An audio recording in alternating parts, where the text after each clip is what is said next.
বাংলাদেশে হিন্দু সনাতনীদের উপর অত্যাচারের প্রতিবাদ সোমবার বেলা 12টা নাগাদ পেট্রোপলে বন্দর এলাকায় প্রতিবাদ সভা করতে আসেন রাজ্যের বিরোধী দলনেতা শুভেন্দু অধিকারী। রবিবার সকালে সেই সভার প্রস্তুতি খতিয়ে দেখেন বনগাঁ উত্তর কেন্দ্রের বিজেপি বিধায়ক অশোক কীর্তনিয়া। অশোকবাবু বলেন, এটি সম্পূর্ণ অরাজনৈতিক সভা। হিন্দু সনাতনীদের আহ্বান জানানো হয়েছে। বাংলাদেশের স্বৈরাচার সরকারকে সনাতনীদের পক্ষ থেকে বার্তা দেওয়ার জন্যই এই সভা।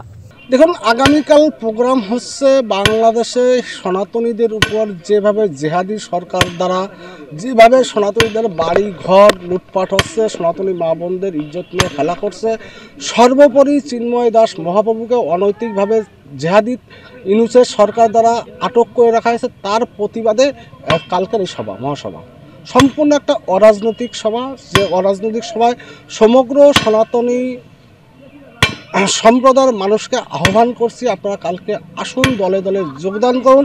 এবং একটা বার্তা আপনাদের মাধ্যমে আমি দিয়ে যাব যে আজকে যারা বাংলাদেশের সনাতনীদের অবস্থা দেখে হাসছেন বা হাতে তালি দিচ্ছেন, তারা যদি বাংলাদেশ থেকে আপনারা শিক্ষা না নেন, তবে অদূর ভবিষ্যৎ পশ্চিমবঙ্গের সনাতনীদের উপর সেটা বসে আছে। বাংলাদেশে যেটা আজকে ঘটতে চলেছে, আগামীতে সেটা পশ্চিমবঙ্গে ঘটবে।